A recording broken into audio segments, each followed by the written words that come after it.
Hi, ഞാൻ doctor Shreya S Madhavan. Hi, ഞാൻ doctor Semiya. ഞങ്ങൾ ഡോക്ടർ ബാസിൽസ് ഹോമിയോ ഹോസ്പിറ്റലിലെ സീനിയർ കൺസൾട്ടൻസ് ആണ്. ഡോക്ടറെ, നമ്മളെ മിക്കപ്പോഴും ഒ പിയിൽ വരുന്ന പ്രധാന പ്രശ്നങ്ങളിൽ ഒന്നാണ് ഈ ദഹനത്തിൻ്റെ പ്രശ്നം എന്നുള്ളത്. എല്ലാ പേഷ്യൻസിനും ഒട്ടുമിക്ക ആൾക്കാരും വന്ന് പറയാറുള്ളത് ഗ്യാസാണ്. ഗ്യാസിനെ തുടർന്നിട്ടുണ്ടാകുന്ന വയറുവേദന, അതായത് ജീവിതശൈലിയിൽ ദഹനം എന്നുള്ളൊരു അത് ചെയ്യുന്ന അല്ലെങ്കിൽ ഡൈജഷൻ എന്നുള്ളത് വളരെ ഇമ്പോർട്ടൻ്റ് ആയിട്ടുള്ളൊരു റോളാണ് ഉള്ളത്. പലർക്കും ഈ ഡൈജഷൻ എന്ന് പറയുമ്പോൾ വെറും ഒരു വയർ സംബന്ധമായിട്ടുള്ള അസുഖമാണ് എന്നുള്ളതൊരു തെറ്റിദ്ധാരണ ഉണ്ട്. പക്ഷേ ഡൈജഷന് പലപ്പോഴും ദഹനത്തിൻ്റെ മാത്രമല്ല അതിൻ്റെ സിംറ്റംസ് കാണിക്കാറുള്ളത് അല്ലേ? പലപ്പോഴും അത് സ്കിന്നിലായിരിക്കും. അതുമല്ലാന്നുണ്ടെങ്കിൽ മറ്റുള്ള ബോഡിയിലുള്ള പല പല പല ലക്ഷണങ്ങളാണ് ഈ ഡൈജഷൻ പ്രോപ്പർ അല്ലാത്ത സമയത്ത് വരാറുള്ളത്. അതിൽ തന്നെ ജീവിതശൈലി രോഗങ്ങൾ എന്നുള്ളത് വലിയൊരു വാസായിട്ടുള്ള ഒരു ടോപ്പിക്കാണ്. ഡോക്ടർക്ക് എങ്ങനെയാണ് ഒ പിയിൽ വരുന്ന സമയത്ത്? അതെ, എൻ്റെ അടുത്ത് പേഷ്യൻസ് വരുമ്പോഴും മിക്ക ആളുകളും പറയുന്ന പ്രശ്നമാണ് ദഹനത്തിൻ്റെ പ്രശ്നം. പലപ്പോഴും ഇങ്ങനെയുള്ള ബുദ്ധിമുട്ട് വരുമ്പോൾ ഇപ്പോൾ പല ആളുകളും നെഞ്ചിരിച്ചിലായിരിക്കും, പൊളിച്ചു തികട്ടൽ, അല്ലെങ്കിൽ വയറ് വേദന, വയറെരിച്ചിൽ, ഇങ്ങനെ പല ബുദ്ധിമുട്ടായിട്ട് വന്നു കഴിഞ്ഞാലും അവർ പറയുന്ന ഒരു കോമൺ കണ്ടീഷൻ എന്താ പറയുക, ഡോക്ടർ എനിക്ക് ഗ്യാസ് ആണെന്നാണ് പറയുക. അപ്പോൾ നമുക്ക് ഗ്യാസ് വരുന്നത് സാധാരണ നമ്മൾ ഈ ദഹനത്തിൻ്റെ പ്രശ്നം കൊണ്ട് തന്നെയാണ്. നമുക്ക് സമയത്തിന് ഭക്ഷണം കഴിക്കാത്ത പ്രശ്നങ്ങൾ, അങ്ങനെ പല കാരണങ്ങൾ കൊണ്ട് വരാം. ഇപ്പോഴത്തെ നമ്മുടെ ജീവിത രീതിയിലുള്ള മാറ്റങ്ങളും അതുപോലെ ഭക്ഷണ രീതിയിലുള്ള പ്രശ്നങ്ങൾ കൊണ്ടൊക്കെ ഇങ്ങനെയുള്ള ദഹനത്തിൻ്റെ പ്രോബ്ലംസ് കാണാറുണ്ട്. പക്ഷേ അതിൽ മെയിനായിട്ട് വരുന്നത് ഈ ഒരു ഗ്യാസിൻ്റെ ബുദ്ധിമുട്ട് കൊണ്ടും അതുപോലെ ദഹനത്തിൻ്റെ പ്രശ്നം കൊണ്ടാണ് നമുക്ക് ഇങ്ങനെയുള്ള പ്രശ്നങ്ങൾ കൂടുതലും ഗ്യാസിൻ്റെ പ്രശ്നങ്ങൾ വരുന്നത്. അപ്പോൾ പലപ്പോഴും ഇങ്ങനെയുള്ള അസുഖങ്ങൾ വരുമ്പോൾ നമ്മൾ കൂടുതലായിട്ട് അവരോട് കാര്യങ്ങളൊക്കെ ചോദിക്കുമ്പോഴാണ് അവരുടെ ഈ ഒരു വേറെ ബുദ്ധിമുട്ടുകളൊക്കെ മനസ്സിലാക്കുമ്പോഴാണ് മറ്റു അസുഖങ്ങളിലും ഇത് കൊണ്ടുണ്ടാവുന്നുണ്ട് എന്നുള്ളത് അറിയുന്നത്. അപ്പോൾ നമുക്ക് അറിയാം, ഇപ്പോൾ ദഹനത്തിൻ്റെ പ്രശ്നങ്ങൾ നമുക്ക് വയറിൻ്റെ മാത്രം അസുഖം കൊണ്ട് വരുന്നതല്ല. അപ്പോൾ നമുക്ക് ലിവറിലെ കൊളസ്ട്രോൾ അടിഞ്ഞു കൂടിയിട്ടുണ്ടെങ്കിൽ, ഫാറ്റി ലിവർ പോലെയുള്ള അസുഖങ്ങൾ വന്നു കഴിഞ്ഞാൽ, അല്ലെങ്കിൽ നമ്മുടെ ബ്ലഡിൽ കൊളസ്ട്രോൾ കൂടുതലായി കഴിഞ്ഞാലൊക്കെ നമുക്ക് ഈ ദഹനത്തിൻ്റെ പ്രശ്നങ്ങൾ വരാം. അപ്പോൾ പലരും ആളുകൾ എന്താ വിചാരിക്കുക, അത് വയറിൻ്റെ പ്രശ്നമാണ്, അവരടുത്തുള്ളൊരു മെഡിക്കൽ ഷോപ്പിൽ പോയിട്ട് ഒരു ഗ്യാസിൻ്റെ മരുന്ന് അങ്ങ് വാങ്ങിയിട്ട് കുടിക്കും. പിന്നെ നമ്മൾ കുറച്ച് കാലങ്ങൾ കഴിയുമ്പോൾ ഇത് മരുന്ന് കഴിച്ചിട്ടൊന്നും പ്രത്യേകിച്ച് വ്യത്യാസങ്ങളൊന്നും വരാതിരിക്കുമ്പോഴാണ് ഇവർ ഒരു ഡോക്ടറെ കാണിക്കുന്നതും. അപ്പോഴാണ് ടെസ്റ്റ് ചെയ്യുമ്പോൾ അപ്പോഴേക്കും കൂടുതൽ ഇതിലേക്ക് ബുദ്ധിമുട്ട് പോലെയുള്ള അൾസറിലേക്ക് പോയിട്ടുണ്ടാകും. ശരിയാണ്, ഡോക്ടർ നേരത്തെ പറഞ്ഞ പോലെ തന്നെ ഈ ഫാറ്റി ലിവർ, അതുപോലെ പാൻക്രിയാസിന് ഉണ്ടാവുന്ന ബുദ്ധിമുട്ടുകൾ, പിത്തസഞ്ചിക്ക് ഉണ്ടാവുന്ന പ്രശ്നങ്ങൾ, അതുപോലെ നമ്മളെ ചില സ്റ്റൊമക്കിന് ഉണ്ടാവുന്ന അതായത് ഇപ്പോൾ IBS ഒക്കെ പോലുള്ള കണ്ടീഷൻസ്, ഇതിനൊക്കെ ഉണ്ടാവുന്ന ലക്ഷണങ്ങളൊക്കെ പലപ്പോഴും കോമൺ ആയിട്ടായിരിക്കും. നമ്മൾ പലപ്പോഴും ഡീറ്റെയിൽഡ് ആയിട്ടുള്ള സ്കാനിങ്ങോ അല്ലെങ്കിൽ ഡീറ്റെയിൽഡ് ആയിട്ടുള്ള ബ്ലഡ് ടെസ്റ്റുകളോ ഒക്കെ ചെയ്ത് കഴിഞ്ഞാലുള്ളൂ നമുക്കത് എന്താണ് എക്സാക്റ്റ് എന്നുള്ളത് മനസ്സിലാവുള്ളൂ. അപ്പോൾ പലപ്പോഴും ഈ പേഷ്യൻസ് വന്നിട്ട് ഗ്യാസ് എന്നുള്ള പറയുന്ന ഇതിന് നമ്മൾ വെറും ഈ ആൻറ്റാസിഡുകൾ എഴുതി വിട്ടിട്ട് കാര്യം ഉണ്ടാവില്ല.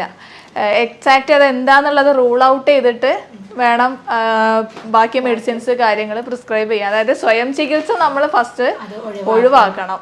അപ്പോൾ പലപ്പോഴും ഇങ്ങനെ വരുമ്പോൾ നമ്മൾ കൂടുതൽ ഡീറ്റെയിൽസ്, അവരെ ഹിസ്റ്ററി കാര്യങ്ങളൊക്കെ അത് ചോദിക്കണം. അവരുടെ ജോലി എന്താണ്, കൃത്യസമയത്തുള്ള ഭക്ഷണം ഉണ്ടോ, അല്ലെങ്കിൽ ജോലി നല്ല ടെൻഷനുള്ള ആളുകളുണ്ടാവും. ഈ ടെൻഷൻ വന്നു കഴിഞ്ഞാൽ, ടെൻഷൻ എന്ന് പറയുന്നത് എല്ലാ അസുഖത്തിനുള്ള മെയിൻ പ്രധാന കാരണം എന്ന് പറയുന്നത് ടെൻഷൻ തന്നെയാണ്. വയറ് സംബന്ധമായിട്ടുള്ള എല്ലാ പ്രശ്നങ്ങൾക്കും പ്രധാനമായിട്ട് വരുന്നത് ടെൻഷനാണ്. അപ്പോൾ നമ്മൾ അവരുടെ ജോലി കാര്യങ്ങൾ ചോദിക്കണം, അവരുടെ ഹിസ്റ്ററി എടുക്കണം നമ്മൾ.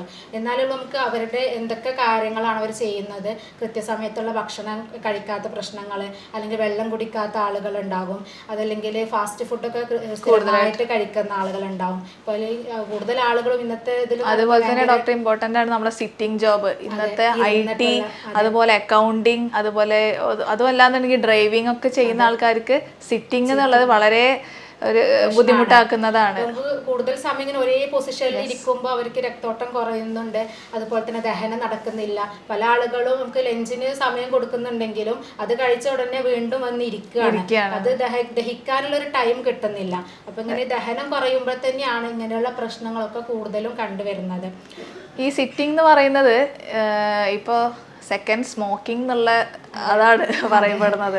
കാരണം എന്താന്ന് വെച്ച് കഴിഞ്ഞാൽ ഇരുത്തം എന്നുള്ളത് ഓക്കെ നമ്മൾ റിലാക്സ്ഡ് ആണ്, പക്ഷെ കണ്ടിന്യൂസ് ആയിട്ടുള്ള അതെ ഒരേ പൊസിഷനിലുള്ള ഇരുത്തം വരുമ്പോഴാണ് ഈ ഗ്യാസ്ട്രിക് ഇഷ്യൂസ് ഒക്കെ കൂടുതലായിട്ട് വരുന്നത്. നമ്മളെ വയറിലുള്ള മസിൽസിനൊന്നും ഒരു മൂവ്മെന്റ് നടക്കാതെ വരുന്നതും, അതുപോലെ തന്നെ പല എൻസൈംസ് കാര്യങ്ങളൊന്നും പ്രോപ്പറായിട്ട് ഉൽപ്പാദിപ്പിക്കപ്പെടുന്നില്ല. അത്തരം കണ്ടീഷൻ വരുമ്പോൾ നമുക്ക് ഗ്യാസ്ട്രിക് ഇഷ്യൂസ് കൂടുതലായിട്ട് വരാറുണ്ട്. ഈ സിറ്റിംഗ് ജോബിൽ മറ്റൊന്നാണ് നമ്മളെ പൈൽസ്, ഫിഷർ പോലുള്ള അസുഖങ്ങൾ, കോൺസ്റ്റിപ്പേഷൻ കാര്യങ്ങൾ വരുന്നത്. ഇതൊക്കെ സിറ്റിംഗ് എന്നുള്ളതാണ്. അതുപോലെ ഡോക്ടർ നേരത്തെ പറഞ്ഞല്ലോ ടെൻഷൻ. ഈ പേഷ്യൻസ് അല്ലെങ്കിൽ നമ്മുടെ വീഡിയോസൊക്കെ കാണുന്ന ആൾക്കാരൊക്കെ കമൻറ്റ് വരാറുണ്ട്, ടെൻഷൻ എങ്ങനെയാ ഇപ്പോൾ ഇതിനെ ബാധിക്കുന്നത്, നമ്മളെ ഗ്യാസ്ട്രിക് ഇഷ്യൂസിനെ ബാധിക്കുന്നത് എങ്ങനെയാണ്, അല്ലെങ്കിൽ അവരൊരു കളിയാക്കിയിട്ടാണ് ടെൻഷൻ അത് എന്താണ് ഇപ്പോൾ ഇതിലുള്ളത് എന്നുള്ളത്. ശരിക്കും നമ്മൾ ടെൻഷൻ വരുന്ന സമയത്ത് നമ്മളെ ബോഡിയിൽ കോർട്ടിസോൾ എന്നുള്ളൊരു ഹോർമോൺ കൂടുതലായിട്ട് ഉൽപ്പാദിപ്പിക്കപ്പെടുന്നുണ്ട്. ഈ കോർട്ടിസോൾ എന്നുള്ള ഹോർമോൺ ഉൽപ്പാദിപ്പിക്കപ്പെടുന്ന സമയത്ത് അത് പലപ്പോഴും നമ്മളെ ബൈൽ എന്നുള്ളതിൻ്റെ പ്രൊഡക്ഷൻ കുറയ്ക്കും. ഈ ബൈല് നമ്മുടെ ഡൈജഷന് വളരെ ഇമ്പോർട്ടൻ്റ് ആയിട്ടുള്ളൊരു ഘടകമാണ്. അത് പല ഡൈജഷന് വേണ്ടിയിട്ട് സഹായിക്കുന്നതാണ് ബൈല്. അപ്പോൾ ഈ കോർട്ടിസോൾ കൂടുന്ന സമയത്ത് നമ്മൾ ബൈലിൻ്റെ പ്രൊഡക്ഷൻ കുറയുകയും ഭക്ഷണം യഥാക്രമം ദഹിക്കാത്തൊരവസ്ഥ ഉണ്ടാവുകയും അതിനെ തുടർന്ന് അവർക്ക് പലതരത്തിലുള്ള ബുദ്ധിമുട്ടുകളായിരിക്കാം. ഇപ്പം ഞാൻ വെറും ഗ്യാസ് എന്ന് നമുക്ക് പറയാൻ പറ്റില്ല, വയർ സംബന്ധമായിട്ടുള്ള പല അസുഖങ്ങളും അതിനെ തുടർന്ന് വരാറുണ്ട്. ഈ ടെൻഷൻ നമ്മൾ ഇങ്ങനെയാണ് ഇപ്പോൾ ഇതിനെ ബാധിക്കുന്നത്. ഈ ടെൻഷൻ എന്ന് പറയുന്നത് അതുപോലെ തന്നെ IBS പോലെയുള്ള അസുഖങ്ങൾക്ക് പ്രധാനമായിട്ടൊരു കാരണമാണ്. കാരണം നമുക്ക് ഈ ടെൻഷനുള്ള ആളുകളിലാണ് ഇടയ്ക്കിടയ്ക്ക് ബാത്റൂമിൽ പോകാൻ ടെൻഡൻസി വരിക, അതുപോലെ ഭക്ഷണം കഴിച്ച ഉടനെ പോകണം തോന്നുക, അല്ലെങ്കിൽ വയറിന് എരിച്ചിൽ, നീറ്റൽ, ഇങ്ങനെയുള്ള പ്രശ്നങ്ങളൊക്കെ വരുന്നത് കൂടുതൽ ടെൻഷനുള്ള ആളുകളിലാണ്. അപ്പോൾ ഈ IBS പോലെയുള്ള അസുഖങ്ങൾക്ക് മെയിൻ കാരണം എന്ന് പറയുന്നത് ഇത് തന്നെയാണ്. അപ്പോൾ നമ്മൾ ഇങ്ങനെയുള്ള ആളുകൾ പലപ്പോഴും കുറേ ഗ്യാസിൻ്റെ മരുന്നുകളൊക്കെ എടുത്തിട്ട് കാര്യമല്ല, അവരുടെ ടെൻഷൻ കുറക്കാനുള്ള കുറച്ച് കാര്യങ്ങൾ കൂടെ അല്ലെങ്കിൽ മെഡിക്കേഷൻ ഒക്കെ എന്തെങ്കിലും ആയിട്ട് ചെയ്തിട്ട് അവരുടെ ടെൻഷൻ കുറക്കണം. എന്നാൽ മാത്രമേ നമുക്ക് അതിനുള്ള പൂർണ്ണമായിട്ടുള്ളൊരു പരിഹാരം ഉണ്ടാവുള്ളൂ. അല്ലാതെ വെറുതെ നമ്മൾ ഗ്യാസിനോ അല്ലെങ്കിൽ ദഹനം നടക്കാനോ ഷോപ്പിൽ പോയിട്ട് മെഡിസിൻ വാങ്ങിച്ച് കഴിച്ചിട്ട് കാര്യമല്ല. അതുപോലെ തന്നെയാണ് നമ്മുടെ പൈൽസിന്റെയും ഫിഷറിന്റെയും ഫിസ്റ്റുലയുടെയും കാര്യം പറഞ്ഞതും. ഈ നമ്മളെ ലൈഫ് സ്റ്റൈലിൽ വളരെ ഇമ്പോർട്ടൻ്റ് ആയിട്ടുള്ള കാര്യത്തിലൊന്നാണ് ഈ ലൈഫ് സ്റ്റൈൽ ഡിസീസസിൽ പൈൽസ്, ഫിഷർ, ഫിസ്റ്റുല എന്ന് പറയുന്നത്. ഒരു കണക്കിന് പറഞ്ഞു കഴിഞ്ഞാൽ നമ്മുടെ ഫൈബർ ഫുഡിൻ്റെ, അതായത് ഇന്നത്തെ ലൈഫ് സ്റ്റൈലാണ് ഈ പുറത്തുനിന്നുള്ള ഭക്ഷണ രീതികൾ, അൺഡൈജസ്റ്റഡ് ആയിട്ടുള്ള മീറ്റും കാര്യങ്ങളൊക്കെ കഴിക്കുന്നത് വഴി ഫൈബർ ഫുഡ് നമ്മൾ പൊതുവേ ഭക്ഷണത്തിൽ കുറയുന്നുണ്ട്. ആ കുറയുന്നത് പലപ്പോഴും കോൺസ്റ്റിപ്പേഷന് കാരണമാക്കുകയും, അതായത് മലബന്ധത്തിന് കാരണമാക്കുകയും അതിനെ തുടർന്നിട്ടാണ് ഈ പൈൽസും ഫിഷറും ഫിസ്റ്റുലയൊക്കെ വരുന്നത്. പലരുടെയും തെറ്റിദ്ധാരണയുണ്ട് തോന്നുന്നു അല്ലേ, ഈ പൈൽസും ഫിഷറൊക്കെ ഒന്നാണ് എന്നുള്ളത്. അതെ, പൈൽസ് എന്ന് പറയുന്നത് ശരിക്കും നമ്മുടെ മലദ്വാരത്തിന്റെ ഭാഗത്തുള്ള ഞരമ്പുകൾ തടിക്കുന്നതാണ്. അപ്പൊ ഇങ്ങനെ നമുക്ക് മലബന്ധം കുറെ കാലങ്ങളായിട്ട് മലം അവിടെ കെട്ടിക്കിടക്കുമ്പോൾ മലം കറക്റ്റ് പോകുന്നില്ലെങ്കിൽ ആ ഭാഗത്ത് രക്തോട്ടം കുറയും. ഇങ്ങനെ രക്തോട്ടം കുറയുമ്പോൾ ആ ഞരമ്പുകൾ തടിച്ച് വീർത്ത് വരുന്നതാണ് പൈൽസ് എന്ന് പറയുന്നത്. അപ്പൊ പലപ്പോഴും ആളുകൾ ഇപ്പൊ മലം പോയി കഴിഞ്ഞാൽ വേദനയൊക്കെ വരുന്ന സമയത്ത് അത് പൈൽസ് ആണെന്ന് തെറ്റിദ്ധരിക്കാറുണ്ട്. എന്നാൽ വേദന വരുന്നത് നമുക്ക് കൂടുതലും ഫിഷർ രോഗത്തിനാണ്. നമ്മുടെ മലദ്വാരത്തിന്റെ സൈഡ് പൊട്ടിയിട്ട് മുറിവ് വരുന്നതിന് നമ്മൾ ഫിഷർ എന്ന് പറയാം. ഇപ്പം നല്ല മലം ടൈറ്റിൽ പോണ ആളുകളിൽ കൂടുതൽ പ്രഷർ കൊടുക്കുമ്പോൾ മലദ്വാരത്തിൻ്റെ സൈഡ് പൊട്ടിയിട്ട് ചെറിയ വിള്ളലുകൾ വരും. ഈ വിള്ളലുകൾ വരുന്നതിനെയാണ് നമ്മൾ മലദ്വാരത്തിൽ ഉണ്ടാകുന്ന ഫിഷർ എന്ന് പറയുന്നത്. അപ്പം ഇങ്ങനെ ഫിഷർ വന്നു കഴിഞ്ഞിട്ടുണ്ടെങ്കിൽ നമുക്ക് നല്ല നീറ്റൽ, പുകച്ചിൽ, വേദനയൊക്കെ വരും. അപ്പോൾ പലപ്പോഴും പേഷ്യൻസ് OPയിൽ വന്നിട്ട് പറയും, ഡോക്ടർ എനിക്ക് പൈൽസ് ആണ്, നല്ല വേദനയാണെന്ന് പറയും. എക്സാമിൻ ചെയ്യുമ്പോഴാണ് അവിടെ ഫിഷർ ആണെന്നുള്ളത് നമുക്ക് മനസ്സിലാവുന്നത്. അപ്പോൾ അതുപോലെ തന്നെ പൈൽസിന് കൂടുതൽ നമുക്ക് ബ്ലീഡിങ് ആണ് വരിക. കാരണം ഈ തടിപ്പുകൾ, നരമ്പുകളാണല്ലോ തടിച്ച് നിൽക്കുന്നത്. അപ്പോൾ നമ്മൾ കൂടുതൽ പ്രഷർ കൊടുക്കുമ്പോൾ മലം പോകാൻ വേണ്ടിയിട്ട് കൂടുതൽ സ്ട്രെയിൻ ചെയ്യുമ്പോൾ ഇത് പൊട്ടിയിട്ട് നല്ല രക്തം ചീറ്റി പോകും ചില ആളുകളിൽ. അങ്ങനെ ചീറ്റി പോകുന്ന രക്തമാണെങ്കിൽ അത് പൈൽസ് തന്നെയാണ്. എന്നാൽ മലത്തിൽ നമുക്ക് ചെറിയൊരു വര പോലെയൊക്കെ ബ്ലീഡിങ് വരാറുണ്ട്. മലം പോയി കഴിഞ്ഞിട്ടുണ്ടെങ്കിൽ നല്ല ഒരു വര പോലെ ബ്ലീഡിങ് ചെറുതായിട്ട്, അത് നമുക്ക് ഫിഷർ രോഗത്തിനാണ് അങ്ങനെ വരുന്നത്. ഫിഷറിനായിരിക്കും ഭയങ്കര വേദന കാര്യങ്ങൾ ഉണ്ടായിരിക്കുന്നത്. പിന്നെ ഫിസ്റ്റുല എന്ന് പറഞ്ഞൊരു അസുഖമുണ്ട്. അത് നമുക്കറിയാം. ഫിസ്റ്റുല അറിയുന്നത് മലദ്വാരത്തുനിന്ന് വേറൊരു റൂട്ടായിട്ട് ആയിട്ട് തന്നെ വേറൊരു ദ്വാരം വരുന്നത്, ബൈപ്പാസ് പോലെ വന്ന് കിടക്കുന്നത്. അതും ഈ കോൺസ്റ്റിപ്പേഷൻ, അതായത് മലബന്ധം ഉള്ള ആളുകൾ തന്നെയാണ് ഫിസ്റ്റുല വരുന്നത്. അപ്പോൾ കൂടുതലും നമ്മുടെ ഇന്നത്തെ ഭക്ഷണ രീതിയും അതുപോലെ ഹോട്ടൽ ഫുഡ് എന്നുള്ള ഫുഡിന്റെ ഒക്കെ പ്രശ്നങ്ങൾ കൊണ്ട് ഇന്നത്തെ ആളുകൾക്ക് കറക്റ്റ് സമയത്ത് ഭക്ഷണം കഴിക്കാനുള്ള ടൈമില്ല, അതുപോലെ ഭക്ഷണം ചവച്ചരച്ച് കഴിക്കാനുള്ള ഒരു ടൈമില്ല. അങ്ങനെ വരുമ്പോഴാണ് ദഹനത്തിന്റെ സ്റ്റാർട്ടിങ് അങ്ങനെയാണല്ലോ അല്ലേ പറയുന്നത്. ചവച്ചരച്ച് കഴിക്കണം ഭക്ഷണം, നമ്മൾ ചവച്ചരച്ച് കഴിക്കുക, ടൈം എടുത്തിട്ട് കഴിക്കുക, പിന്നെ ഒരുമിച്ച് കഴിക്കുന്നതിന് പകരം ഇടക്കിടക്കായിട്ട് കഴിക്കുക, ഇങ്ങനെയൊക്കെയാണ് ശ്രദ്ധിക്കുന്നത്. അപ്പോൾ ദഹന പ്രശ്നങ്ങളൊക്കെ ആയിട്ട് വരുന്ന ആളുകളോട് നമ്മൾ പറഞ്ഞു കൊടുക്കാറുണ്ട് ഇതൊക്കെ. അപ്പോൾ അത് കറക്റ്റായിട്ട് ചെയ്ത് കഴിഞ്ഞാൽ തന്നെ നമുക്ക് ഈ പൈൽസ്, ഫിഷർ, ഫിസ്റ്റുല പോലെയുള്ള ഈ കോംപ്ലിക്കേറ്റഡ് ആയിട്ടുള്ള ഡിസീസിലേക്ക് പോകുന്നത് നമുക്ക് തടഞ്ഞു വെക്കുകയും ചെയ്യാം. ഈ ഞാൻ നേരത്തെ ഡോക്ടർ പറഞ്ഞ പോലെ തന്നെ നമ്മൾ ദഹനം എന്താ പറയാ, ദഹനം എന്ന് പറയുന്നത് വായ മുതൽ നമ്മളെ ആനൽ ഭാഗം വരെയാണ് എന്നുള്ളതാണ് പറയപ്പെടാറുള്ളത്. നമ്മുടെ വായ മുതൽ നമ്മുടെ മലദ്വാരം വരെയുള്ള എവിടെ എന്ത് പ്രശ്നങ്ങൾ വന്നാലും നമുക്ക് സിംറ്റംസ് ആയിട്ട് വരുന്നത് ഈ ഒരു ഗ്യാസും അതുപോലെ നെഞ്ചിരിച്ചിൽ ഇങ്ങനെയുള്ള ബുദ്ധിമുട്ടുകൾ തന്നെയാണ്. പിന്നെ പലപ്പോഴും ചിലപ്പോൾ സ്കിന്നിലൊക്കെ ഡിസ്കളറേഷൻ, അതായത് ലിവർ കംപ്ലൈന്റ് ഒക്കെ വരുന്ന ആൾക്കാർക്കൊക്കെ യെല്ലോയിഷ് സ്കിൻ ആയിരിക്കാം. പിന്നെ പലപ്പോഴും ഈ ഡൈജഷൻ പ്രോപ്പർ അല്ലാന്നുണ്ടെങ്കിൽ പ്രോപ്പറായിട്ട് നമ്മുടെ ബോഡിക്ക് വൈറ്റമിൻസ് കാര്യങ്ങളൊന്നും അബ്സോർപ്ഷൻ നടക്കാത്തതിന്റെ ഭാഗമായിട്ട് ഡെഫിഷ്യൻസീസ് കാര്യങ്ങളായിട്ട് വരാം. പിന്നെ അതിലും കോംപ്ലിക്കേറ്റഡ് ആയിട്ടൊക്കെ വരുമ്പോഴാണ് ഈ ഛർദി കാര്യങ്ങൾക്കൊക്കെ പോകുന്നത് അല്ലേ. പല ആളുകളും ഇപ്പോൾ ഒ പിയിൽ വന്നിട്ട് പറയും, ഞാൻ എൻഡോസ്കോപ്പി ഒക്കെ എടുത്തു ഡോക്ടറെ, വയറിൽ ഒരു പ്രശ്നവുമില്ല, പിന്നെ എന്താണ് ഈ ഗ്യാസിൻ്റെ ബുദ്ധിമുട്ടെന്ന് പറയും. അപ്പോൾ നമ്മൾ ലിവർ ഫങ്ഷൻ ടെസ്റ്റ് ഒക്കെ ചെയ്യാൻ പറയുമ്പോഴോ അല്ലെങ്കിൽ വയറിൻ്റെ സ്കാനിങ് എടുക്കുമ്പോഴാണ് അവർക്ക് ഫാറ്റി ലിവർ ഉണ്ടാവും, അല്ലെങ്കിൽ പിത്താശയത്തിൽ കല്ലുണ്ടാവും. പിത്താശയത്തിൽ കല്ല് വന്നു കഴിഞ്ഞാലും നമുക്കിതുപോലെ ഞാൻ പറഞ്ഞ ബൈലിൻ്റെ, നേരത്തെ ഡോക്ടർ പറഞ്ഞ പോലെ ബൈലിൻ്റെ പ്രശ്നങ്ങൾ വന്നിട്ട് അങ്ങനെ നമുക്ക് കൊഴുപ്പൊക്കെ ദഹിക്കാനുള്ള ബുദ്ധിമുട്ട് വരും. അപ്പോഴാണ് ഇങ്ങനെ പ്രശ്നങ്ങൾ വരുന്നത്. പലപ്പോഴും ഇത് ആളുകൾ അറിയുന്നില്ല. അവരിങ്ങനെ ഗ്യാസിന്റെ മരുന്ന് വയറിന്റെ പ്രശ്നമായിരിക്കും എന്ന് വിചാരിക്കും, എന്നിട്ട് മാറുന്നില്ലെങ്കിൽ എൻഡോസ്കോപ്പി എടുത്തിട്ടും പ്രശ്നങ്ങളൊന്നുമില്ല, എന്നിട്ടും മാറുന്നില്ല എന്നാണ് പറയാം. അപ്പൊ ഇങ്ങനെയുള്ള അസുഖങ്ങൾ വന്നു കഴിഞ്ഞാലും നമുക്ക് ഗ്യാസിന്റെ ബുദ്ധിമുട്ട് അല്ലെങ്കിൽ ദഹനത്തിന്റെ പ്രശ്നങ്ങൾ വരുന്നുണ്ടെന്നുള്ളത് നമ്മൾ മനസ്സിലാക്കണം. ഒരു പരിധി വരെ നമ്മളെ ഭക്ഷണം റെഗുലേറ്റ് ചെയ്താൽ തന്നെ ഇത്തരം ബുദ്ധിമുട്ടുകൾ നമുക്ക് കൺട്രോൾ ചെയ്യാൻ പറ്റും. പ്രധാനമായിട്ട് നമ്മൾ പുറത്തുനിന്നുള്ള ഭക്ഷണങ്ങൾ മാക്സിമം ഒഴിവാക്കുക. അതുപോലെ തന്നെ നോൺ വെജ് കാര്യങ്ങൾ കുറച്ച്, ഫൈബർ ഫുഡുകൾ അത്യാവശ്യം നന്നായിട്ട് കഴിക്കുക. അത് ഇതിൽ കൂടുതലായിട്ട് ശ്രദ്ധിക്കേണ്ടത് എന്താണെന്ന് വെച്ചാൽ ഒരു ഡോക്ടർ കൺസൾട്ട് ചെയ്തിട്ട് തന്നെ പ്രോപ്പറായിട്ട് ഡയറ്റ് കാര്യങ്ങൾ ശ്രദ്ധിക്കുന്നതായിരിക്കും നല്ലത്. കാരണം എന്താണെന്ന് വെച്ച് കഴിഞ്ഞാൽ നമ്മുടെ അടുത്ത് ചില പേഷ്യൻസ് എൻ്റെ അടുത്ത് ഒ പിയിൽ വന്ന് പറയാറുണ്ട്, ഇപ്പം ഞാൻ ചില ഫുഡുകൾ സജസ്റ്റ് ചെയ്യുമ്പോൾ അതൊന്നും അവർക്ക് പറ്റാറില്ല. എക്സാമ്പിളായിട്ട് ഇപ്പോൾ ഗ്യാസ്ട്രിക് ബുദ്ധിമുട്ടുകളൊക്കെ വരുമ്പോൾ ചിലരുടെ അടുത്ത് പറയും നേന്ത്രപ്പഴം കഴിക്കാൻ പറയും. അപ്പം എന്താ സംഭവിക്കുന്നതെന്ന് വെച്ച് കഴിഞ്ഞാൽ ചിലർക്ക് അത് ബുദ്ധിമുട്ടുണ്ടാക്കും. കാരണം അത് ആൽക്കലൈൻ നാച്ചറാണ്, അത് ഹൈപ്പോ അസിഡിറ്റി ഉള്ള ആൾക്കാർക്ക് അത് കൂടുതൽ ബുദ്ധിമുട്ടുണ്ടാക്കാറുണ്ട്. അതുപോലെ നല്ലതാണ് ഈ തൈര്, മോര് പോലുള്ള കാര്യങ്ങൾ കഴിക്കുന്നത്, പ്രോബയോട്ടിക്കുകൾ നന്നായിട്ട് കഴിക്കുന്നത്. പക്ഷേ ഈ പ്രോബയോട്ടിക് തൈര് കഴിക്കാൻ പറയുമ്പോൾ ചിലർക്ക് അത് ഗ്യാസ്ട്രിക് ബുദ്ധിമുട്ടുകൾ കൂട്ടുകയാണ്. അപ്പോൾ യഥാക്രമം എന്താണ് നമ്മുടെ ഭക്ഷണത്തിന് അല്ലെങ്കിൽ വയറിനുള്ള കംപ്ലൈൻറ്റ് എന്നുള്ളത് ഒരു ഡോക്ടറെ അടുത്ത് ചെന്ന് ഫൈൻഡ് ഔട്ട് ചെയ്തിട്ട് മാത്രം അവരടുത്തുനിന്ന് ഡയറ്റ് കാര്യങ്ങൾ എടുക്കുന്നതായിരിക്കും കുറച്ചും കൂടെ നല്ലതായിട്ടുള്ളത്. നമ്മൾ ഇപ്പൊ പറയുന്ന കാര്യങ്ങൾ അല്ലെങ്കിൽ ഒരു ഡോക്ടർ തരുന്ന ഇൻഫർമേഷൻ ജനറലായിട്ട് ഗ്യാസ്ട്രിക് പ്രശ്നങ്ങൾ അല്ലെങ്കിൽ ആയിരിക്കും. പക്ഷെ പലർക്കും ഓരോരുത്തരുടെ ബോഡി ഓരോ ഫുഡിനോടായിരിക്കും ഇൻടോളറൻസ് ഉണ്ടാവുക. അപ്പൊ ചില ആളുകൾക്ക് ഗോതമ്പ് കഴിക്കുമ്പോൾ പ്രത്യേകിച്ച് പ്രശ്നങ്ങളൊന്നും ഉണ്ടാവില്ല. എന്നാൽ ചില ആളുകൾക്കാണെങ്കിൽ ഗോതമ്പ് കഴിച്ചാൽ ഗ്ലൂട്ടൻ അലർജി ഉണ്ടാവും, പിന്നെ വയറിൽ ദഹനത്തിന്റെ പ്രശ്നം വരും, കോൺസ്റ്റിപ്പേഷൻ വരും, ഇങ്ങനെയുള്ള ബുദ്ധിമുട്ടൊക്കെ കാണാറുണ്ട്. അപ്പൊ ഓരോരുത്തരുടെ ബോഡിക്ക് നമുക്ക് എന്താണോ ബുദ്ധിമുട്ടുണ്ടാകും. അതുപോലെ തന്നെയാണ് ലാക്ടോസ് ഇൻടോളറൻസ് വരുന്നത്, പാലിന്റെ അലർജി ചിലർക്ക് ഉണ്ടാക്കാറുണ്ട്. അങ്ങനെ എന്താണ് നമുക്ക് ബുദ്ധിമുട്ടുള്ളത് അത്തരം ഫുഡുകൾ നമ്മൾ ഒഴിവാക്കുക. പിന്നെ നമ്മൾ ശ്രദ്ധിക്കേണ്ടത്, പിന്നെ നമുക്ക് മലയാളികൾക്കിടയിലുള്ള ഒരു സ്വഭാവം ടോയ്ലറ്റ് ശീലങ്ങളുണ്ട്. അതെ, കുറെ ടൈം ബാത്റൂമിൽ ഇരിക്കുക, ഫോൺ കൊണ്ടുപോയിട്ടിരിക്കുക. പണ്ട് അത് ന്യൂസ് പേപ്പർ ആയിരുന്നു, ഇപ്പൊ അത് ഫോണാണ്. ഡ്യൂറേഷൻ കുറച്ചുകൂടെ കൂടിയിട്ടുണ്ടായിരിക്കും. പുരുഷന്മാരിലാണ് ഇങ്ങനെയുള്ള പ്രശ്നം പറയാറുള്ളത്. സ്ത്രീകൾ കാരണം മറ്റു തിരക്കുകളൊക്കെ ഉള്ളതുകൊണ്ട് അവർക്ക് ബാത്റൂമിൽ ഇരിക്കാനുള്ള ടൈം ഇല്ല, അതാണ് അവരുടെ പ്രശ്നം. പക്ഷെ പുരുഷന്മാരാണെങ്കിൽ നേരെ തിരിച്ച് അവർ കൂടുതൽ സമയം ഫോണിൽ നോക്കിയിട്ട് ബാത്റൂമിൽ ഇരിക്കുമ്പോൾ കൂടുതൽ ടൈം ഇരിക്കുന്ന സമയത്ത് കൂടുതൽ പ്രഷർ കൊടുക്കുമ്പോഴും ഈ പൈൽസ് പോലെയുള്ള അസുഖങ്ങൾ വരാനും അത് ഫിഷറിലോട്ടൊക്കെ പോകാനും. അതുപോലെ തന്നെ ഫോണിന്റെ കാര്യം പറഞ്ഞപ്പോഴാണ് പലപ്പോഴും നമ്മൾ ടോയ്ലറ്റിൽ പോയിരിക്കുമ്പോൾ നമ്മുടെ സെക്കൻഡ് ബ്രെയിൻ എന്നാണ് നമ്മളെ ഇൻഡസ്റ്റൈൻസിനൊക്കെ പറയുന്നത്.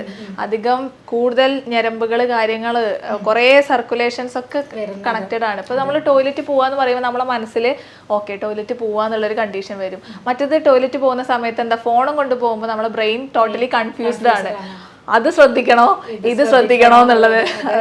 അപ്പോഴും നമുക്ക് ഇതേപോലെ കോൺസ്റ്റിപ്പേഷൻ ബുദ്ധിമുട്ടുകൾ കൂടാറുണ്ട്. അതുപോലെ തന്നെ ഡോക്ടറെ മറ്റൊരു ടോയ്ലറ്റ് ശീലമാണ് പല ആളുകൾക്കും ഇപ്പോൾ ഈ തിരക്ക് കാരണം ബാത്റൂമിൽ പോകണം തോന്നിക്കഴിഞ്ഞാലും പിടിച്ചു വെക്കുന്ന സ്വഭാവമുണ്ട്. അത് കുട്ടികളിലാണെങ്കിലും മുതിർന്ന ആളുകളിലൊക്കെ ആണെങ്കിലും ഇങ്ങനെ കാണാറുണ്ട്. ഇങ്ങനെ പിടിച്ചു വെക്കുന്ന സമയത്ത് നമ്മൾ മലം എത്രത്തോളം വൻകുടലിൽ കെട്ടി നിൽക്കുന്നോ അത്രത്തോളം വെള്ളം അതിൽ നിന്ന് വലിച്ചെടുക്കും. അപ്പോൾ നമ്മൾ പിന്നീട് ഒന്ന് പോകണം എന്ന് തോന്നിക്കഴിഞ്ഞിട്ടുണ്ടെങ്കിൽ ആ സമയത്ത് നല്ല ടൈറ്റിലായിരിക്കും പോകുന്നത്, കാരണം കൂടുതൽ ഡ്രൈ ആയിട്ട് മാറിയിട്ടുണ്ടാവും. അപ്പോൾ ഇത്തരം സ്വഭാവമുള്ള ആളുകളൊക്കെ ഉണ്ടെങ്കിൽ അത്തരം ശീലങ്ങളും ഈ ഇങ്ങനെയുള്ള ടോയ്ലറ്റ് ശീലങ്ങളൊക്കെ പരമാവധി ഒഴിവാക്കുക. നമുക്ക് പെട്ടെന്ന് മനസ്സിലാക്കാവുന്നതാണ്. ഈ പ്രായമായ ആൾക്കാർക്ക് കോൺസ്റ്റിപ്പേഷൻ എന്നുള്ളത് വളരെ ബുദ്ധിമുട്ടായിരിക്കും. അവരെ സംബന്ധിച്ചിടത്തോളം എന്താണെന്ന് വെച്ച് കഴിഞ്ഞാൽ ഏജ്ഡാണ്, അവരെ മസിൽ മൂവ്മെന്റ്സ് ഒക്കെ കുറവാണ്, ടോട്ടലി മൂവ്മെന്റേ കുറവാണ്. അതിൽ നിന്ന് തന്നെ നമുക്ക് മനസ്സിലാക്കാൻ പറ്റും ഈ സിറ്റിംഗ് ജോബ്, ഞാൻ നേരത്തെ പറഞ്ഞ പോലെ തന്നെ സിറ്റിംഗ് ജോബ് ഇരിക്കുന്ന ആൾക്കാർക്ക് എത്രത്തോളം അത് ബാധിക്കുന്നുണ്ടായിരിക്കും എന്നുള്ളത്. അതിനിപ്പോൾ ഈ സിറ്റിംഗ് ജോബ് ചെയ്യുന്ന ആൾക്കാർക്കാണെന്നുണ്ടെങ്കിലും ഇരുന്നു കൊണ്ട് തന്നെ അല്ലെങ്കിൽ റൂമിൻ്റെ ക്യാബിൻ്റെ ഉള്ളിൽ തന്നെ ചെയ്യാൻ പറ്റുന്ന കുറച്ച് എക്സസൈസ് കാര്യങ്ങളൊക്കെ അവൈലബിൾ, അതായത് നമുക്ക് ഇൻഫർമേഷൻസ് കിട്ടും. അതൊന്ന് നോക്കിയിട്ട് അറ്റ്ലീസ്റ്റ് ഒരു ഫോൺ കോൾ വരുമ്പോഴെങ്കിലും എഴുന്നേറ്റ് ഒന്ന് അങ്ങോട്ടും ഇങ്ങോട്ടും നടക്കുന്നതൊക്കെ നമ്മുടെ ഡൈജഷനൊക്കെ ഒന്ന് ഇമ്പ്രൂവ് ചെയ്യാനും ഒക്കെ കൂടുതൽ നല്ലതായിരിക്കും.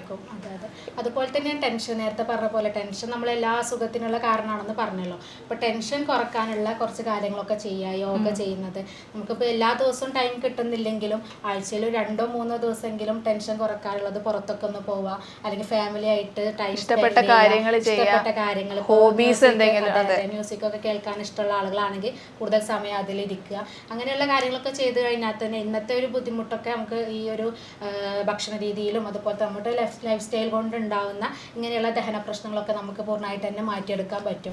അതുപോലെ തന്നെ നമുക്ക് വീട്ടിൽ നിന്ന് ചെയ്യാൻ പറ്റുന്ന കുറേ കാര്യങ്ങളുണ്ട്. നമ്മൾ പച്ചക്കറി തോട്ടത്തേക്ക് ഇറങ്ങി കഴിഞ്ഞാൽ തന്നെ നമ്മുടെ വയറിലുള്ള കംപ്ലീറ്റ് അസുഖങ്ങൾ ക്ലിയർ ചെയ്യാൻ പറ്റുന്ന കാര്യങ്ങളുണ്ട്. ഈ ചെറിയ പൊടിക്കൈകളൊക്കെയാണ് നമ്മൾ ഈ ആന്റി ഓക്സിഡൻസ് അടങ്ങിയിട്ടുള്ള മഞ്ഞൾ, ഇഞ്ചി, വെളുത്തുള്ളി കാര്യങ്ങളൊക്കെ നമ്മളെ ഭക്ഷണത്തിൽ കൂടുതലായിട്ട് ഉൾപ്പെടുത്തി കഴിഞ്ഞാൽ തന്നെ ഒരുവിധം ഗ്യാസ്ട്രിക് ഇഷ്യൂസ് ഒക്കെ നമുക്ക് ക്ലിയർ ആക്കി മാറ്റിയെടുക്കാൻ പറ്റും. അതുപോലെ തന്നെ ഫൈബർ റിച്ച് ഉള്ള ഫുഡുകൾ, ഇലക്കറികൾ, പച്ചക്കറികൾ, ഈ കറിവേപ്പിൻ്റെ ഇലയൊക്കെ ഒരു 5-10 എടുത്തിട്ട് ജസ്റ്റ് ഒന്ന് ഗ്രൈൻഡ് ചെയ്യുക ഡോക്ടറെ. അത് കഴിക്കുന്നത് നല്ല ഫൈബർ റിച്ച് ഉള്ളതാണ്. പലപ്പോഴും ഈ IBS പോലുള്ള അസുഖങ്ങൾക്ക് ഫൈബർ കണ്ടന്റ് കൂടുതലായി കഴിഞ്ഞാൽ അവർക്ക് ബുദ്ധിമുട്ട് ചിലപ്പോൾ കൂടാറുണ്ട്. പക്ഷേ ഈ കറിവേപ്പിൻ്റെ ഇല നമ്മൾ ഇങ്ങനെ ഉപയോഗിക്കുന്നത് വഴി പൊതുവെ അവരെ കംപ്ലൈൻറ്റ്സ് കുറയുകയാണ് ചെയ്യാറുള്ളത്. പിന്നെ അതുപോലെ കറിവേപ്പില ഉപയോഗിക്കുമ്പോൾ നമുക്ക് തൈരിലാക്കിയിട്ട് ഉപയോഗിക്കുന്നത് ഒന്നുകൂടെ നല്ലതായിരിക്കും. തൈര് പ്രോബയോട്ടിക്കും കൂടെ ആണല്ലോ. അപ്പം അങ്ങനെ ആകുമ്പോൾ തൈര് കഴിക്കുമ്പോൾ നമുക്ക് ആ ഭാഗത്തുള്ള ഗുഡായിട്ടുള്ള ബാക്ടീരിയ ഒക്കെ വളരാനും നമ്മളെ ചീത്ത ബാക്ടീരിയ നശിപ്പിക്കാനൊക്കെ സഹായിക്കുന്നതാണ് ഈ പ്രോബയോട്ടിക് എന്ന് പറയുന്നത്. അപ്പോൾ നമുക്ക് ഇതിന്റെ കൂടെ തന്നെ തൈരിലാക്കിയിട്ട് അങ്ങനെ നമുക്ക് മിക്സ് ചെയ്ത് പോലൊക്കെ കുടിച്ചു കഴിഞ്ഞിട്ടുണ്ടെങ്കിലും നമുക്ക് ഇത്തരത്തിലുള്ള ബുദ്ധിമുട്ടുകൾ മാറ്റിയെടുക്കാം. അതുപോലെയാണ് ഡോക്ടർ H. പൈലോറിന്റെ ഇൻഫെക്ഷൻ. അത് വളരെ ഇമ്പോർട്ടന്റ് ആയിട്ടുള്ള എല്ലാ ഒട്ടുമിക്ക എൻഡോസ്കോപ്പി എടുത്തു കഴിഞ്ഞാലും H. പൈലോറിന്റെ ബാക്ടീരിയ പ്രസന്റ് ആണെന്ന് കാണിക്കുന്നത് വളരെ കോമൺ ആണ്. അതിന് നമുക്ക് ചെയ്യാൻ പറ്റുന്നതാണ് ക്യാബേജ്. നന്നായിട്ട് ക്ലീൻ ചെയ്തിട്ട് ക്യാബേജ് ഉപയോഗിക്കുക. നന്നായിട്ട് പെസ്റ്റിസൈഡ് ഒക്കെ ഉൾപ്പെടുന്നതാണ് ക്യാബേജിൽ. അപ്പോൾ നമ്മുടെ നാട്ടിൽ നമുക്ക് അങ്ങനെ അവൈലബിൾ അല്ല ഈ ക്യാബേജ്. അതെ, ഈ ക്യാബേജ് നന്നായിട്ട് നമുക്ക് ജ്യൂസ് പോലെയോ അല്ലെങ്കിൽ ഉപ്പേരി പോലെയൊക്കെ ഉണ്ടാക്കി കഴിക്കുന്നത് H. പൈലോറിന്റെ ഗ്രോത്ത് കുറയ്ക്കാൻ സഹായിക്കുന്നുണ്ട്. വളരെ നല്ലതാണ്. അപ്പോൾ അതുപോലെ തന്നെ നമ്മൾ പൈൽസൊക്കെ ഉള്ള ആളുകൾ, അതുപോലെ കോൺസ്റ്റിപ്പേഷൻ, മലബന്ധമൊക്കെ ഉള്ള ആളുകൾ നമ്മൾ ഫൈബർ കഴിക്കണം എന്ന് പറഞ്ഞു. അപ്പോൾ എത്ര കഴിക്കണം എന്നുള്ളത് പലർക്കും ഒരു സംശയമായിരിക്കും. അപ്പോൾ നമ്മൾ ഡെയിലി ഒരു 25-30 ഗ്രാം ഫൈബർ അടങ്ങിയിട്ടുള്ള ഫുഡുകൾ കഴിക്കണം എന്നാണ് പറയുന്നത്. അതുപോലെ വെള്ളം പറയുന്നത് നമ്മൾ 2.5-3 ലിറ്റർ വെള്ളം കുടിക്കണം. അത് ഓരോരുത്തർക്കും ഇപ്പോൾ ഓരോ ജോലി ചെയ്യുന്നവർക്ക് വ്യത്യാസം ഉണ്ടാവും. പേസിയിലൊക്കെ ജോലി ചെയ്യുന്ന ആളുകൾക്ക് അത്ര വെള്ളത്തിന്റെ ആവശ്യമില്ല, കാരണം അത്ര വിയർത്ത് പോകുന്നില്ലല്ലോ. പക്ഷെ നമ്മൾ കൂടുതൽ നമ്മൾ വെയിലൊക്കെ ജോലി ചെയ്യുന്ന ഇതില് ജോലി ചെയ്യുന്ന വരുന്ന സമയത്ത് അപ്പൊ കൂടുതലായിട്ട് വിയർക്കുന്നത് കൊണ്ട് തന്നെ അവർക്ക് ഒരു 3-3.5 ലിറ്റർ എങ്കിലും വെള്ളം കുടിക്കണം.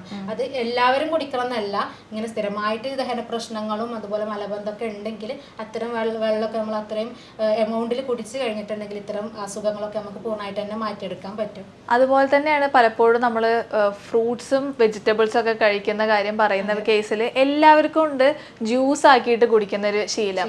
അത് മാക്സിമം ഒഴിവാക്കുക. ഒഴിവാക്കുക. ഗ്രൈൻഡ് ചെയ്യുമ്പോൾ സംഭവിക്കുന്നത് എന്താണെന്ന് വെച്ച് കഴിഞ്ഞാൽ അതിലുള്ള നല്ല ചെറിയ ചെറിയ ഫൈബേഴ്സ് ഒക്കെ ബ്രേക്ക് ഡൗൺ ആയിട്ട് അതിൻ്റെ നല്ല ക്വാളിറ്റീസ് ഉണ്ടായിരിക്കും.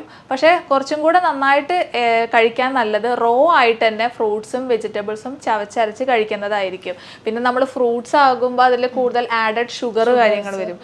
അത് പറഞ്ഞ പോലെ തന്നെ മെയിനായിട്ട് കട്ട് ചെയ്യേണ്ടതാണ് ഷുഗറും. അപ്പോൾ പച്ചക്കറികളും പഴങ്ങളും കഴിക്കുമ്പോൾ സാലഡുകളായിട്ട് കഴിക്കുക. ആ സാലഡിൽ തന്നെ ഇത്തിരി ഒലീവ് ഓയിലൊക്കെ കൂടുതലായിട്ട് ഉൾപ്പെടുത്തി കഴിഞ്ഞാൽ നമ്മളെ കോൺസ്റ്റിപ്പേഷൻ പോലെയുള്ള പ്രശ്നങ്ങൾ പരിഹരിക്കാൻ നല്ലതാണ്. അതുപോലെ ഗ്യാസ്ട്രിക് പ്രോബ്ലംസും അൾസറൊക്കെ ഉണ്ടെന്നുണ്ടെങ്കിൽ കുറച്ചും കൂടെ ഒലീവ് ഓയിലും കൂടെ ആഡ് ചെയ്യുകയാണെന്നുണ്ടെങ്കിൽ സാലഡുകൾ ഉണ്ടാക്കുമ്പോൾ അത് കുറച്ചും കൂടെ നമ്മുടെ ഡൈജഷൻ ഇമ്പ്രൂവ് ചെയ്യാൻ വേണ്ടിയിട്ട് സഹായിക്കുന്നുണ്ട്. അതുപോലെ ചില പേഷ്യൻസ് ഒപ്പിയിൽ വന്നിട്ട് പറയാറുണ്ട്, ഡോക്ടർ എനിക്ക് അറ്റാക്ക് ആണെന്ന് തോന്നുന്നുണ്ട്, വേദന പെട്ടെന്ന് കയറി വരുന്നുണ്ട്. അപ്പോൾ നമ്മൾ ECG ഒക്കെ എടുത്ത് നോക്കാൻ പറയും, അതല്ലെങ്കിൽ മറ്റേ ടെസ്റ്റ് എക്കോ ഒക്കെ എടുത്താലും അവർക്കൊക്കെ നോർമലായിരിക്കും. പക്ഷെ പെട്ടെന്ന് ഈ വേദന വരുന്ന സമയത്ത് അവർ ചെസ്റ്റിൻ്റെ ബുദ്ധിമുട്ടാണെന്ന് വിചാരിച്ചിട്ട് ആദ്യം കാർഡിയോളജിസ്റ്റിനായിരിക്കും കാണിക്കുന്നുണ്ടാവുക. അപ്പം അങ്ങനെയുള്ള ആളുകൾക്ക് പെട്ടെന്ന് വേദനയൊക്കെ കുറക്കാൻ വേണ്ടിയിട്ട് ഡോക്ടർ കുറച്ച് ടിപ്സ് പറഞ്ഞു കൊടുക്കുമോ? ഓക്കെ, അങ്ങനെ വരുന്നത് നമ്മൾ ശ്രദ്ധിക്കേണ്ടത് എന്താണെന്ന് വെച്ച് കഴിഞ്ഞാൽ പല പെയിനുകളും നമ്മൾ പറഞ്ഞല്ലോ നേരത്തെ, നമ്മുടെ വയറുമായി ബന്ധപ്പെട്ടിട്ട് ഫസ്റ്റ് നമ്മൾ ഗ്യാസ് എന്നുള്ളതാണ് തെറ്റിദ്ധരിക്കാറ് എന്നുള്ളത്. അത്തരത്തിൽ നമ്മൾ ഫൈൻഡ് ഔട്ട് ചെയ്യാൻ പറ്റുന്നതാണ്. ഇപ്പോൾ ഈ അറ്റാക്കൊക്കെ ആണെന്നുണ്ടെങ്കിൽ പലപ്പോഴും നമുക്ക് ശരീരം വിയർക്കുന്ന ഒരു കണ്ടീഷൻ വരും. അതുപോലെ തന്നെ നമുക്കിപ്പോൾ ഇരിക്കുന്ന പൊസിഷൻ തന്നെ ഒന്നിങ്ങനെ ആടുന്ന പോലെ, വെർട്ടിഗോ എന്ന് പറയാൻ പറ്റില്ല,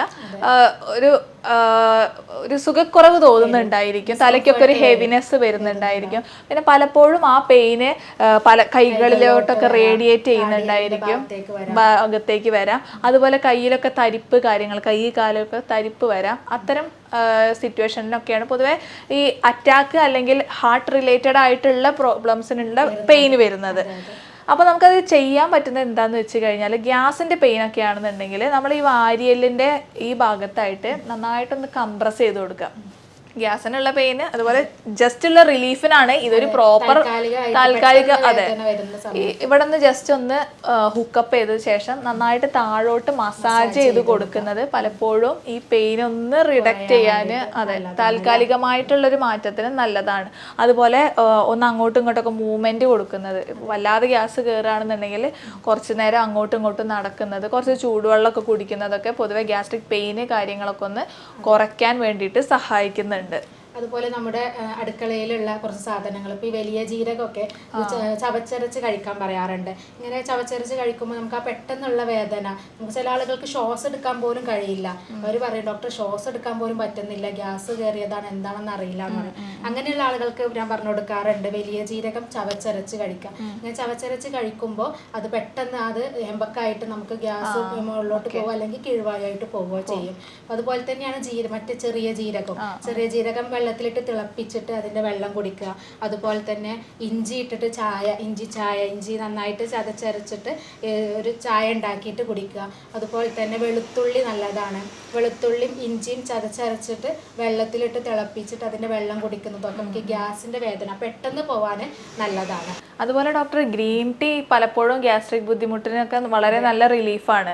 ഗ്രീൻ ടീൻ്റെ ഉപയോഗം നമ്മുടെ H. പൈലോറി ബാക്ടീരിയൻ്റെ ഒക്കെ ഇൻഫെക്ഷൻ കുറയ്ക്കാൻ വേണ്ടിയിട്ട് സഹായിക്കും. പക്ഷെ അൾസർ ഉള്ള ആൾക്കാർ വെറും വയറ്റിലൊന്നും ഗ്രീൻ ടീ കുടിക്കുന്നത് അത്ര നല്ലതല്ല. ചിലപ്പോൾ അൾസറിൻ്റെ ബുദ്ധിമുട്ടുകളൊക്കെ ഒന്ന് കൂടിയേക്കാം. പക്ഷേ ഈ ഫാറ്റി ലിവർ പോലുള്ള കണ്ടീഷൻസ്, പൊതുവെ നമ്മൾ കൊഴുപ്പ് കാര്യങ്ങളൊക്കെ ഒന്ന് കുറയ്ക്കാൻ ഗ്രീൻ ടീ നല്ലതാണ്. അതുപോലെ തന്നെ H. പൈലോറിൻ്റെ ഇൻഫെക്ഷനൊക്കെ കുറയ്ക്കാനും ഗ്രീൻ ടീ വളരെ നല്ലൊരു കാര്യമാണ്. അതും നമ്മുടെ വല്ലാതെ ബുദ്ധിമുട്ടുണ്ടെന്നുണ്ടെങ്കിൽ അവർക്ക് ചെയ്യാൻ പറ്റുന്നത് ബ്രേക്ക്ഫാസ്റ്റിൻ്റെയും ഉച്ചയ്ക്കുള്ള ലഞ്ചിൻ്റെയും ഇടയ്ക്ക് വെച്ചിട്ട് ഗ്രീൻ ടീ എന്തെങ്കിലും കഴിക്കുന്നതായിരിക്കും കുറച്ചുകൂടെ നല്ലതായിട്ടുണ്ടായിരിക്കുക. അതുപോലെ നമ്മൾ വിട്ടുപോയൊരു കാര്യമുണ്ട്, പുകവലി, മദ്യപാന ശീലമുള്ളവർ. ഇപ്പോൾ നമ്മുടെ വയറിൻ്റെ ആണെങ്കിലും മൺകുടലിൻ്റെ ആണെങ്കിലും ഈ പൈൽസ്, ഫിഷർ, വിസ്റ്റുല പോലെ അസുഖങ്ങളാണെങ്കിലും നമ്മുടെ ദഹന പ്രശ്നങ്ങളൊക്കെ നമുക്ക് വരുന്നത് കൂടുതലും ഇങ്ങനെ സ്ഥിരമായിട്ട് ഇത്തരം പുകവലി അതുപോലെ മദ്യപാനമുള്ള ആളുകളിൽ ഇത്തരം പ്രശ്നങ്ങൾ കാണാറുണ്ട്. അപ്പോൾ അങ്ങനെയുള്ള ആളുകളുണ്ടെങ്കിൽ, അപ്പോൾ അവർക്ക് സ്ഥിരമായിട്ട് ഇങ്ങനെ ബുദ്ധിമുട്ടൊക്കെ ഉള്ള ആളുകളാണെങ്കിൽ അത് പൂർണ്ണമായിട്ട് തന്നെ ഒഴിവാക്കുക. അതാണ് അതിൽ ആദ്യം ചെയ്യേണ്ടത്. എന്നിട്ട് മറ്റ് മെഡിസിൻസ് എടുത്തിട്ടേ കാര്യമുള്ളൂ. അനാവശ്യമായിട്ട് നമ്മൾ അസുഖത്തിനെ വിളിച്ചു വരുത്തേണ്ട ആവശ്യമില്ല. അതുപോലെ തന്നെയാണ് നമ്മൾ ഒരുപാട് മരുന്നുകൾ ഉപയോഗിക്കുന്ന ആളുകളുണ്ട്. ഇപ്പോൾ ചെറിയൊരു വേദന, തലവേദനയോ വേറെ നമുക്ക് കഴുത്ത് വേദന എന്തെങ്കിലും ഒന്ന് വേദന വന്നു കഴിഞ്ഞാൽ പെട്ടെന്ന് പെയിൻ കില്ലർ പോയി മരുന്ന് ഷോപ്പിൽ പോയി വാങ്ങിച്ചിട്ട് കഴിക്കുന്ന ആളുകളുണ്ട്. അപ്പോൾ സ്ഥിരമായിട്ട് ഇങ്ങനെയുള്ള മരുന്നുകളുടെ ഉപയോഗം, അതുപോലെ നമുക്ക് ടെൻഷനൊക്കെ ചില ആളുകൾ ഈ ആൻസൈറ്റി ഡിസോർഡറിനൊക്കെ സ്ഥിരമായിട്ട് മെഡിസിൻ കഴിക്കുന്ന ആളുകളിലൊക്കെ ഇതുപോലെ ഗ്യാസിൻ്റെ ഇഷ്യൂസ് വരാനുള്ള സാധ്യതയുണ്ട്. അപ്പോൾ അതുകൊണ്ട് തന്നെ അത്തരം സ്ഥിരമായിട്ട് ഇങ്ങനെ മരുന്നുകളുടെ ഉപയോഗം പരമാവധി ഒഴിവാക്കുക. അതുപോലെ ഡോക്ടർ ഈ സ്പൈസി ഫുഡ് ചിലർക്കൊന്നും അച്ചാറൊന്നും ഇല്ലാതെ ഭക്ഷണമേ ഇറങ്ങില്ല. ഈ പുറത്തുനിന്നുള്ള അച്ചാറ് കാര്യങ്ങൾ അതുപോലെ സ്പൈസി ആയിട്ടുള്ള ഫുഡ് ഐറ്റംസ് ഒക്കെ മാക്സിമം ഒഴിവാക്കാൻ വേണ്ടിയിട്ട് ശ്രദ്ധിക്കുക.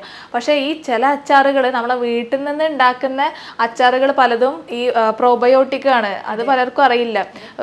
അത് നല്ല സാധനങ്ങൾ ഈ കക്കരിക്ക അതുപോലെ ക്യാരറ്റ് ഇതൊക്കെ നമ്മളെ വീട്ടിൽ നിന്ന് അച്ചാർ ഉണ്ടാക്കുകയാണെന്നുണ്ടെങ്കിൽ അധികം ഉപ്പോ സുറുക്കയോ കാര്യങ്ങളൊന്നും ഉപയോഗിക്കാതെ അതിന് പകരം ഇത്രയും ആപ്പിൾ സിഡർ വിനാഗിരിയൊക്കെ ആഡ് ചെയ്തിട്ട് വളരെ മൈൽഡായിട്ട് അച്ചാറുകൾ ഉണ്ടാക്കി പ്രിസർവേറ്റ് ചെയ്ത് 1 or 2 അല്പം ഒക്കെ ഭക്ഷണത്തിൽ ഉൾപ്പെടുത്തുന്നത് നല്ലൊരു പ്രോബയോട്ടിക് ആണ്.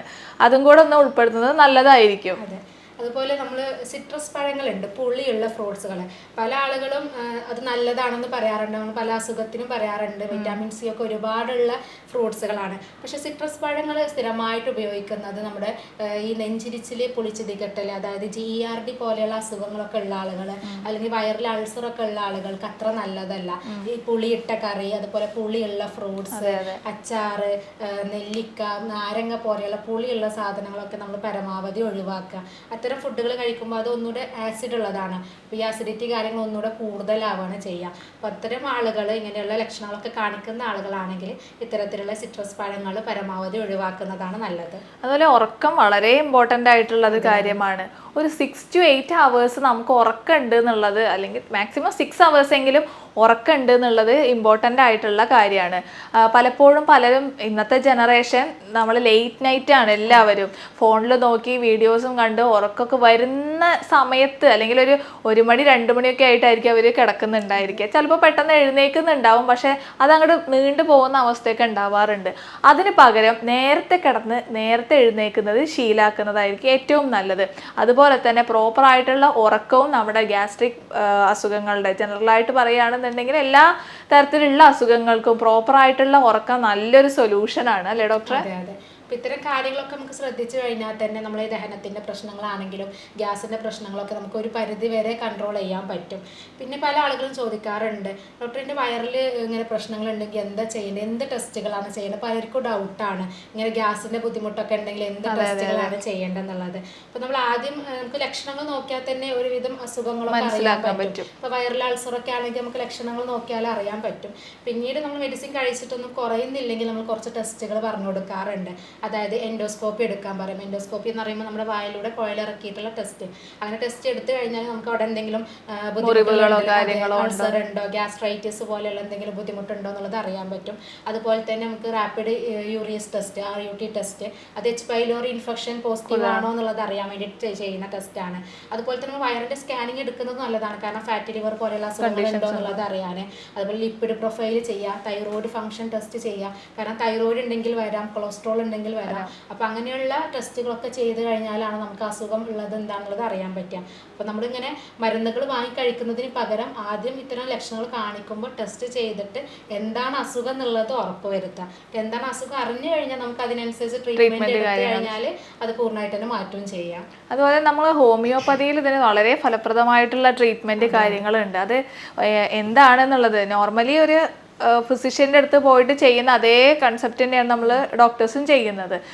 ഓരോ അസുഖങ്ങളും അല്ലെങ്കിൽ ഓരോ ലക്ഷണങ്ങളും ഫൈൻഡ് ഔട്ട് ചെയ്ത് അതെന്തിൻ്റെയൊക്കെ അസുഖങ്ങളായിരിക്കും അതിന് വേണ്ട ടെസ്റ്റുകൾക്ക് വിട്ട് അതും റൂൾ ഔട്ട് ചെയ്ത് കഴിഞ്ഞ് നമ്മൾ റെപ്പട്രൈസേഷനൊക്കെ ചെയ്തിട്ടാണ് ഓരോ വ്യക്തിക്കും വേണ്ടിയിട്ടുള്ള ട്രീറ്റ്മെൻറ്റ് കാര്യങ്ങൾ ചെയ്യുന്നത്. അതുപോലെ തന്നെ രോഗിയുടെ നമ്മുടെ മാനസികവും ശാരീരികവുമായിട്ടുള്ള കാര്യങ്ങൾ പഠിക്കുന്നുണ്ട് ഹോമിയോയിൽ. നമ്മൾ ലക്ഷണങ്ങൾ മാത്രമല്ല നോക്കുന്നത്, അവരുടെ ഇഷ്ടങ്ങളും ഇഷ്ടക്കുറവുകളൊക്കെ നോക്കി അതിനനുസരിച്ച് ഇവൻ ടെൻഷൻ ഉള്ളതാണെന്നുണ്ടെങ്കിൽ അതിന്റെ കാരണം എന്താണെന്ന് ഫൈൻഡ് ഔട്ട് ചെയ്ത് അതിന് വേണ്ട മെഡിസിൻസ് കാര്യങ്ങൾ കൊടുക്കുന്നുണ്ട്. കറക്റ്റ് ആയിട്ട് കൊടുത്തു കഴിഞ്ഞിട്ടുണ്ടെങ്കിൽ തന്നെ നമുക്ക് മാറ്റിയെടുക്കാൻ പറ്റും. ഇപ്പം നമുക്ക് IBS പോലെയുള്ള അസുഖങ്ങൾ അല്ലെങ്കിൽ അൾസർ എന്താണ് അസുഖം എന്നുള്ളത് നമ്മൾ ഡയഗ്നോസ് ചെയ്തിട്ട് അതിനനുസരിച്ചിട്ടുള്ള മെഡിസിൻസ് ആണ് കൊടുക്കുന്നത്. അതിൻ്റെ ഒപ്പം നമ്മൾ ഡയറ്റ് ചാർട്ട് ചാർട്ടും പറഞ്ഞു കൊടുക്കാറുണ്ട്. നമ്മൾ നേരത്തെ പറഞ്ഞ കാര്യങ്ങളൊക്കെ ഇതിന്റെ കൂടെ തന്നെ ശ്രദ്ധിക്കണം. അല്ലാതെ വെറും മെഡിസിൻസ് മാത്രം കൊണ്ട് നമുക്ക് എന്തായാലും മാറ്റങ്ങൾ വരില്ല. ഒപ്പം നമ്മുടെ ഈ ജീവിതശൈലിയിലുള്ള മാറ്റങ്ങൾ വരുത്തണം, ഭക്ഷണങ്ങളിൽ മാറ്റം വരുത്തണം, നമ്മുടെ ടോയ്ലറ്റ് ശീലങ്ങൾ ശരിയാക്കണം. ഇങ്ങനെയുള്ള മാറ്റങ്ങളൊക്കെ വരുത്തി കഴിഞ്ഞാൽ നമുക്ക് ഹോമിയോപ്പതിയിലൂടെ ഇത് ഫലപ്രദമായിട്ട് തന്നെ ചികിത്സിക്കാൻ പറ്റും. അതുപോലെ തന്നെ നമ്മളെ ഹോസ്പിറ്റലിൽ ഓരോ വ്യക്തിയെയും ഇൻഡിവിജ്വലൈസ് ചെയ്തിട്ടായിരിക്കും ട്രീറ്റ്മെൻറ്റ് പോകുന്നുണ്ടായിരിക്കുക. അതിന് തന്നെ യൂറോപ്യൻ നിർമ്മിതമായിട്ടുള്ള സോഫ്റ്റ്വെയർ നമ്മൾ യൂസ് ചെയ്യുന്നുണ്ട്. അപ്പോൾ അതുവഴി എക്സാക്റ്റ് ഡയഗ്നോസ് ചെയ്തിട്ടായിരിക്കും ഓരോ വ്യക്തിക്കും, ഇപ്പോൾ ഒരസുഖം വന്നു കഴിഞ്ഞാൽ ഒരു മരുന്ന് എന്നുള്ളതല്ല, ഓരോ വ്യക്തിയുടെയും ഡീറ്റെയിൽഡ് ആയിട്ടുള്ള ഹിസ്റ്ററി എടുത്തിട്ടായിരിക്കും ഓരോ വ്യക്തിക്കും മരുന്നുകൾ നമ്മൾ സെലക്ട് ചെയ്യുന്നുണ്ടായിരിക്കുക. ഹോമിയോയിൽ അങ്ങനെയാണ്. ഇപ്പോൾ നമുക്ക് ഗ്യാസ്ട്രിക് അൾസർ ഉള്ള രണ്ടാൾ വന്നാൽ ഒരാൾക്ക് കൊടുക്കുന്ന മരുന്നാവില്ല ചിലപ്പോൾ മറ്റാൾക്ക് കൊടുക്കുന്നത്. കാരണം ഓരോരുത്തരുടെ ബോഡി അതിനനുസരിച്ച് വ്യത്യാസങ്ങളുണ്ട്. ചിലർക്ക് ഭക്ഷണ രീതികളായിരിക്കാം മാറ്റം, ചിലർക്ക് അതിന്റെ ടെൻഷൻ കൊണ്ടായിരിക്കാം മാറ്റം. അപ്പൊ അവർക്ക് അതിനനുസരിച്ചുള്ള മെഡിസിൻസ് ആണ് നമ്മൾ കൊടുക്കുന്നത്. അപ്പൊ എന്താണോ കാരണം അതിനനുസരിച്ചിട്ടുള്ള മെഡിസിൻസ് ഹോമിയോയിലുണ്ട്.